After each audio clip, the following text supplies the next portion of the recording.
Here's the animation that we are going to be completing in this exercise. It's utilizing a very simple and straightforward effect that only requires a couple of keyframes to begin animating. But I particularly like to use this for my shape animations. As you can see from this animation, I like to use this effect quite a bit. It's a great way of getting your shapes on and off the screen in a quick and efficient but interesting manner. So let's begin. In this video, we're going to continue on with our shape animations tutorial here in After Effects. I'm here in the main composition, and if I were to play this now,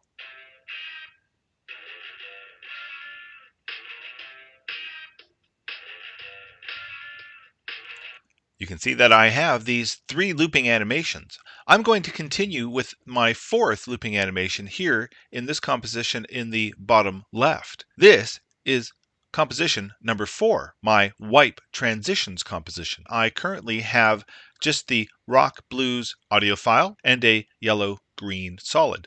This solid color is going to be my background color. So I'm going to press my return button just to rename that background BG. What I'm going to be doing in this file is creating 4 shape layers that are the size and shape of my composition here. And I'm going to use the transition effects to have these shapes wipe onto the screen. You'll see what I mean in just a moment. The first thing I want to do is create a new layer. To make things a little bit easy, I'm going to choose a solid.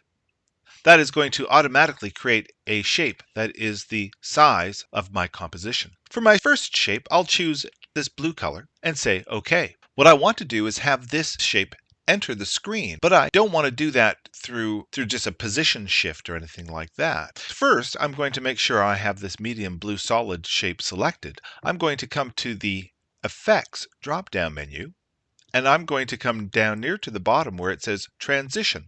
Here is yet another flyout menu, and from this list, I'm going to choose Linear Wipe. To see how linear wipe actually works, we're going to just click on this transition completion value, which is currently set to 0, and I'm just going to click on it and drag it to the right, and you can see that this is, as described, a linear, in this case horizontal, wipe, meaning the image or whatever is wiped from the screen. At 100%, you can see the effect is considered complete when the image is no longer there. But in fact, I want to do the opposite. I want to wipe this image on the screen so that we don't see it at first, and then over the course of a second, we see that shape appear. So in fact, what I want to do is make sure that my current time indicator is positioned right at the beginning of my timeline, and with this shape selected, I'm going to create a keyframe while this transition completion value is set at 100%. I'm now going to move my current time indicator to roughly about the point where my first beat comes in on my soundtrack. And I'm going to change my transition completion value to 0. I now have a shape that animates on from right to left. I'm going to reveal my keyframes by clicking on this layer and pressing U on my keyboard. If I want to see what that looks like, I can position my current time indicator back at the beginning and press my spacebar. Well, it definitely is animated, but it doesn't really look very interesting. Let's add a little bit of easing to this by clicking on these 2 keyframes that represent my linear wipe, and I'm going to use my motion 2 sliders. I want this to pop at the end, so that means it's going to have an ease in. So that it means this top slider is going to be, I'm going to drag that all the way to the right. I want to see what that looks like. Again, I want to make sure my current time indicator is at the beginning of my timeline. I'm going to press my space bar. Well, that definitely has the kick that I'm looking for. It gets off the screen just at that point where the guitar chord comes in. Let's create another layer over top of this one by again coming to the layer drop-down menu and selecting new. Again, we're going to choose a solid, and this time we're going to choose a slightly different color. I'm going to choose something that's slightly pink, perhaps, and I'm going to say OK. Now this new layer, I don't want to see that layer until we hit these next layer markers here. So I'm going to click on my layer indicator and just drag that to the right, because I don't want to see it until this point here. So now this shape, I want this to also have a transition effect, but I'm going to put a slightly different transition effect on this one.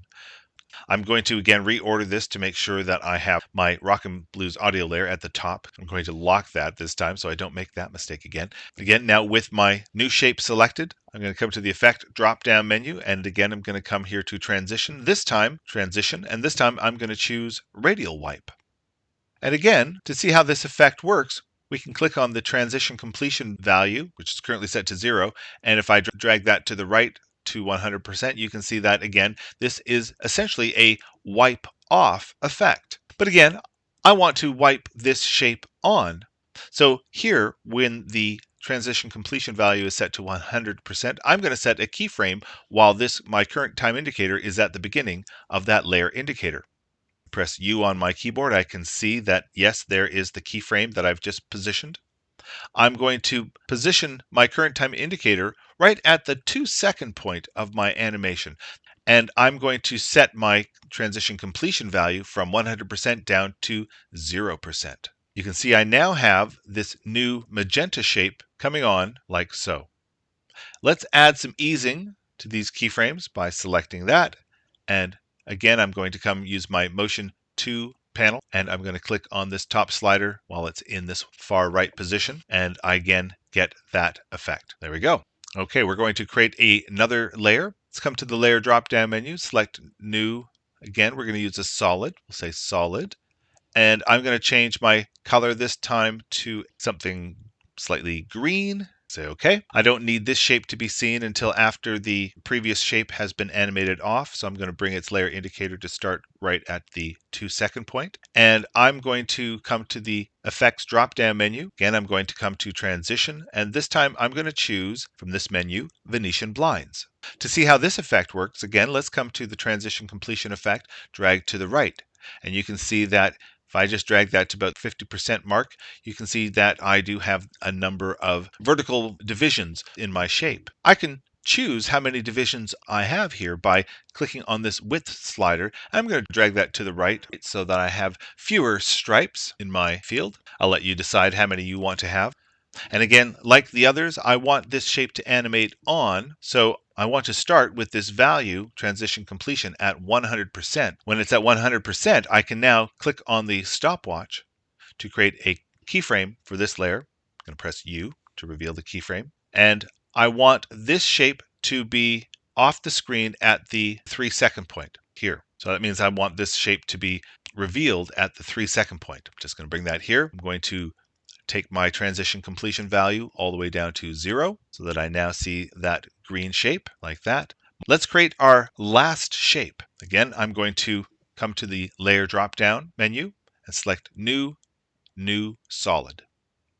For this shape, I need it to be the exact same color that we originally started with, the original background color. So I'm going to click once on my eyedropper, and I'm going to just sample this layer color indicator of my background layer. And I'm going to say OK. Again, I don't need to see this shape until the previous shape has been animated on. So I'm going to bring its layer indicator to begin right at the 3-second point. And again, we're going to add a transition effect by coming to the Effect drop-down menu, selecting Transition.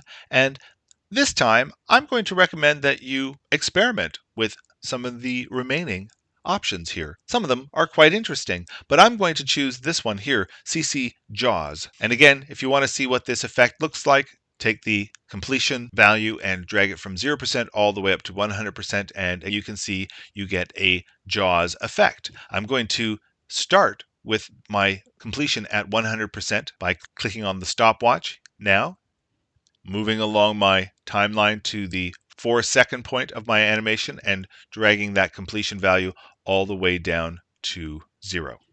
I forgot to put my easing on these last 2 animations. Again, I'm going to select the keyframes for the Venetian blind effect. And again, I'm going to click on this top slider while it is in its far right position. And again, for this last shape here, the jaws, I'm going to select that layer. I'm going to press U to reveal the keyframes, select those, and click once on the ease in slider across the top.